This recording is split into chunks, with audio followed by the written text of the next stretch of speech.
Good afternoon, everyone. Happy Friday. Going to get started with the before market close live stream and ticker requests. If anybody does have any requests, as always, please let me know inside of Slack.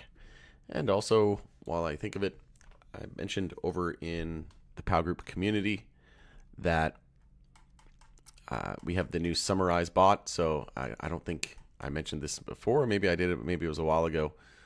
But I mentioned over in the POW Group community, in case everyone isn't aware, I added Summarize bot to help with lengthy articles. You should be able to access the app, as well as if you just search underneath the new direct message option, you can type in the command. So it's just Summarize and then the article.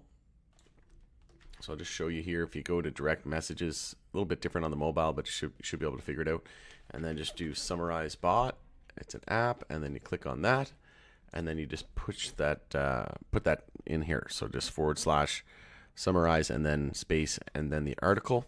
And then you hit send and then click view in browser.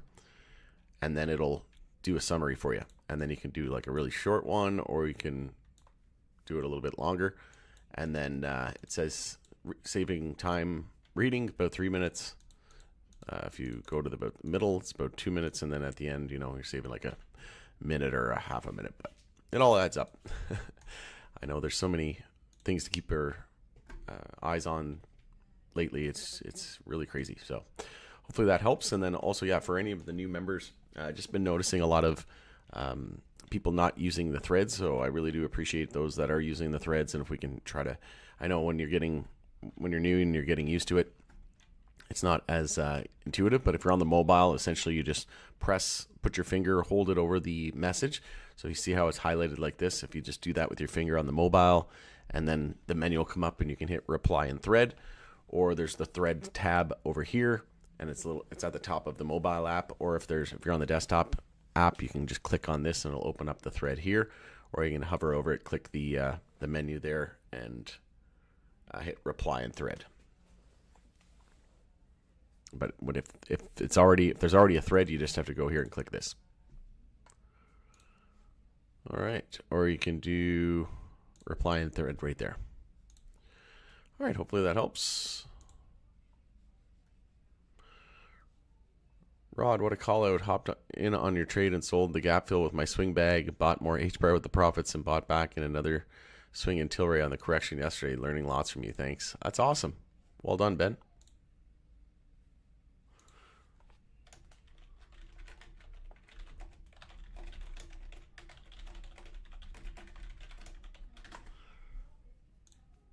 Your limit buy of Tilray through your brokerage account is complete. You've received shares at an average price of $175 per share.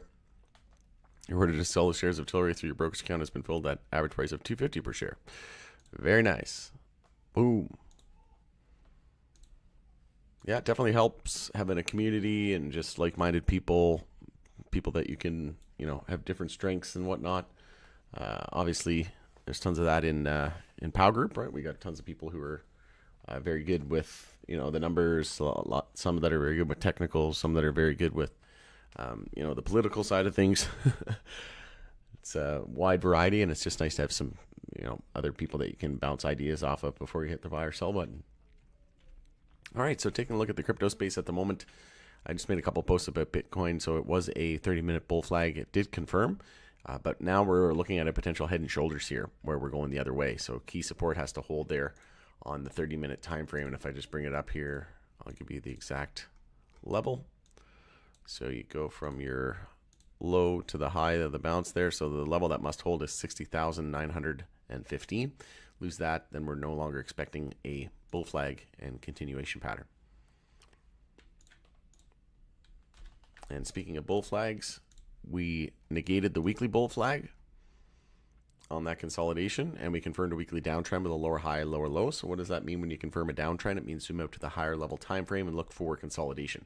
Consolidation just means we're losing the low of the previous candle, and that's exactly what's happening. We're losing the low of April here in May.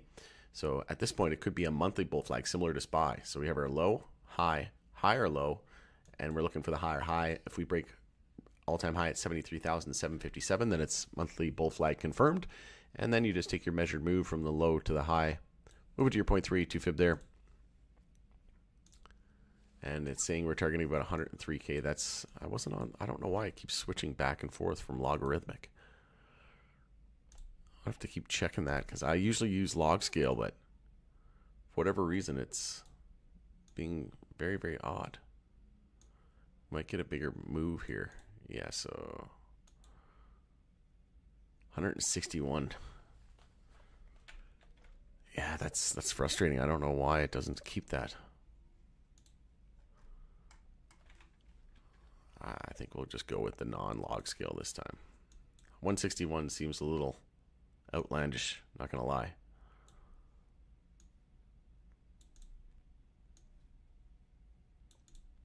I could see, 90 to 100K. Maybe we get just over 100K and then we start to pull back. That would more than likely be the most likely scenario in my opinion. And then also the S&P 500. So from current all-time highs to that level, that would bring us up about 42%. And then SPY was a monthly bull flag as well. Let's just see here. It's not on logarithmic scale, so there we go. So you go from your... This must have been on log scale before too. So yeah, I don't know why it keeps switching on me. Yeah, it was.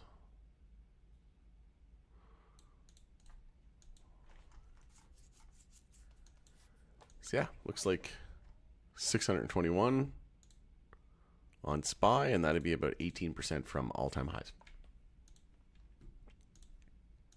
Yeah, it's frustrating. I don't know what's going on with TradingView lately. It's been less than awesome. Been slow. And for whatever reason, like some of my settings just don't stay.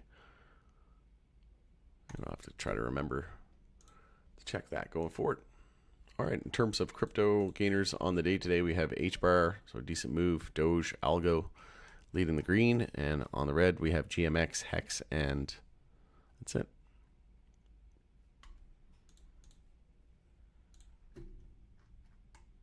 So yeah, SPY with a decent day today after interest rate decisions stayed unchanged, and we have a very strong daily uptrend with a low, high, higher low, and higher high, another higher low, and another higher high, gearing up for an EMA 12 and 26 bull cross. So it's looking like we could see bullish continuation into next week. About 23 minutes left in the day today. We're still above key resistance there at 510.75, so it's looking good. Next resistance is 519.48. DXY, so the opposite. We're seeing daily consolidation and weakness there. Silver, daily downtrend, EMA 12 and 26 bear cross, so it's the opposite. Same thing with gold. Not surprising as well, because gold and silver have been a shining star, no pun intended. So seeing precious metals kind of consolidate while we see, tech and some of our other names. I know Tesla's been on a decent move as well on the daily time frame. So low, high. Now we're scouting the higher low. We do have those gaps that might get filled there as well. So, oops, I guess I already drew that out. So yeah, we're holding the 0.32 fib here perfectly. So this could be a daily bull flag in continuation, targeting about 250. So if we lose the low of the day yesterday at 176, we'll say if we lose 175, we're no longer expecting that move to 250. And daily bull flag continuation, we'll probably start to see more of a pullback back down to around 160. Somewhere in that 160s. Individual names on the day today. We have GME. And this is interesting. GameStop. We start seeing some meme coins and some meme stocks start to explode.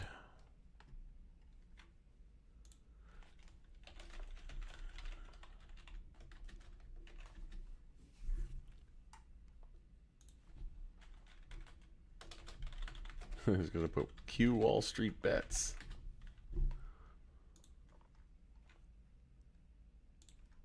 Yeah, interesting to see that volatility here in GME. I mean, in the last 3 days from the low to the high, it's up 62%. SPCE, Apple, decent move today. Gap up after earnings, the big share buyback. And they did beat slightly in terms of analyst estimates, but iPhone growth in China, third quarter revenue outlook to tier bears, Oppenheimer says. We have share buyback, BYND, all those leading the bull list. And on the bear list, we have CODE, Fubo, and DPro.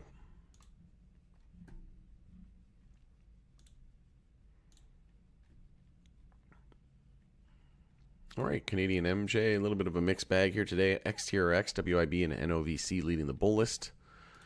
And on the bear list, we have DB, Love, and ACB.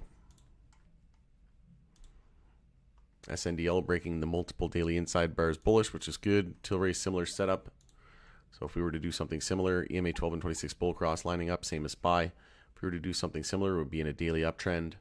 Low, high, higher, low, and higher, high. And EMA 12 and 26 bull cross. Then we would have resistance there at the high of the bounce, 254, and then after that, 297. All about 340 resistance, though, on the monthly, as that would be monthly uptrend confirmed if that resistance was broken.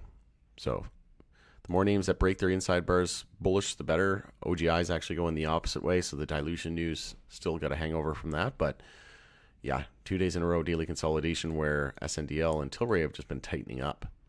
CGC, same deal, been losing the low for the last couple of days. ACB, same thing, losing the low the last couple of days. High Tide, losing the low the previous day, but as of right now, just a daily inside bar.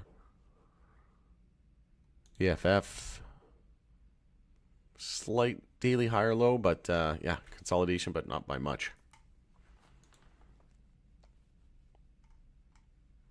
Cron, yeah, same thing. So downside could be limited here.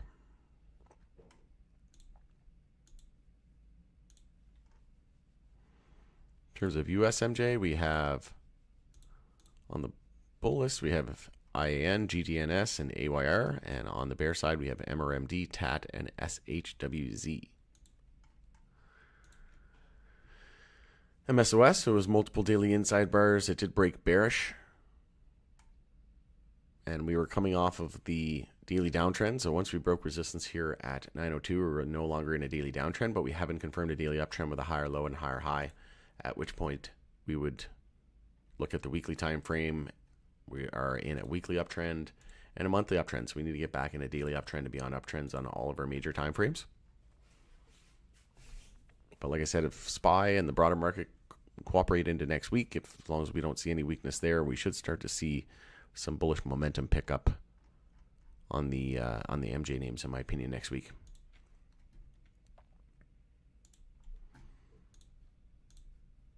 All right, let's jump into some tickers. I know Ben wants to take a look at XLM, so we'll definitely do that. All right. Just checking in on the community as well.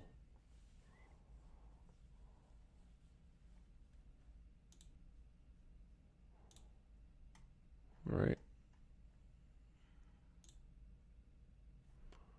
Yeah. Flex just shared this earlier inside the chat, or actually it was in here, wasn't it? So monthly bull flag. Bitcoin whales accumulated 47,000 BTC in the past 24 hours. We're entering a new era. Crazy. Yeah, we'll see if this monthly bull flag plays out. Then I posted, this is I think old, but yeah, Michael Arrington Capital says we moved $50 million worth of XRP in our company in 2 seconds, and it cost 30 cents.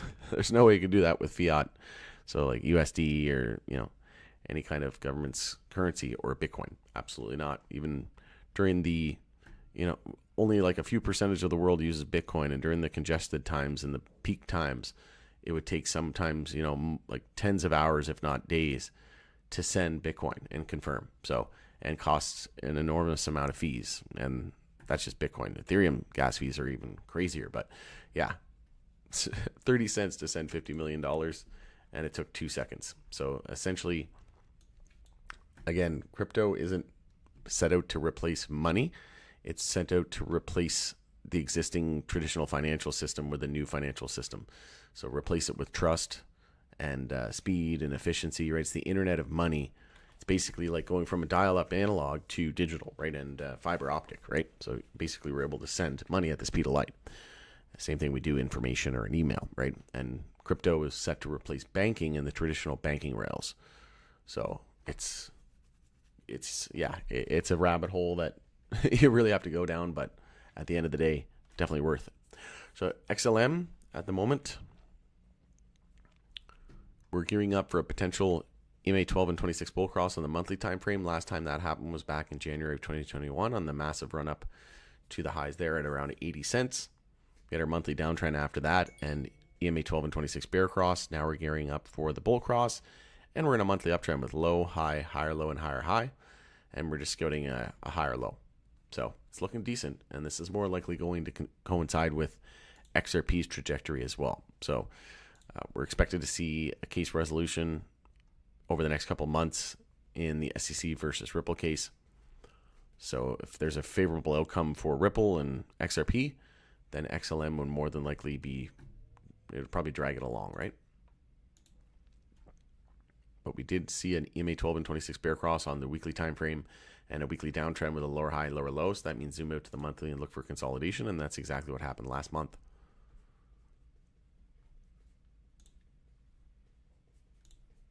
Daily time frame, we already got our bear cross out of the way, similar to SPY on the EMAs, but we have our low, high, higher low, and higher high. And another higher low. Actually, that's like a double bottom there, 10.2 cents, 10.3 cents. Yeah, so nice double bottom there. But most important factor is the monthly EMA 12 and 26 bull cross. Only ever happened, I think, once in history before that. In terms of the weekly time frame, we've already had our bear cross on the stochastic and the MACD. So that's looking good.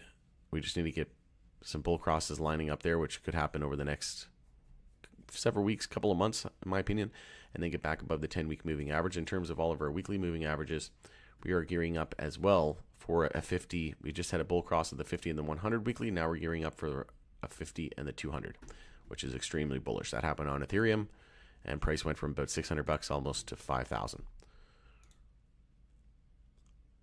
We also had a death cross, so showing more downside, and another one lining up here. So could see a little bit more pain here in the short term. But like I said, over the next few months, I think we're going to see one more final blow off top in Bitcoin. If we see that monthly bull flag confirm, get over 100K, that's what I think is the most likely scenario. We get just above 100K or very close to it, and then that probably marks the top on Bitcoin, and then we likely start full-blown alt season, and we'll see how long that goes. Generally, it usually only lasts about a few months. So I'm definitely going to be very cautious going into the end of the year, and definitely extremely, extremely cautious in the beginning of 2025, because there could be a multi-year bear market coming for a lot of the risk-on assets, right? Especially the big tech names and some of the crypto names. So, but right now, I think alts are where it's at, where to focus. Even if Bitcoin goes to 100K, right? That's not that much upside from here. To the monthly bull flag target, it's only about 42% or so of upside. All right, not seeing any other requests here. So it's Friday. Once again, happy Friday. I hope you have a great weekend ahead. And I just posted a SNDL video as well. And we had that news from Germany as well that they're working on Pillar 2. So that's exciting. Perhaps I'll do another video on that one a little bit later on as well. All right, we'll talk to you in the chat room here in a little bit. Have a good one.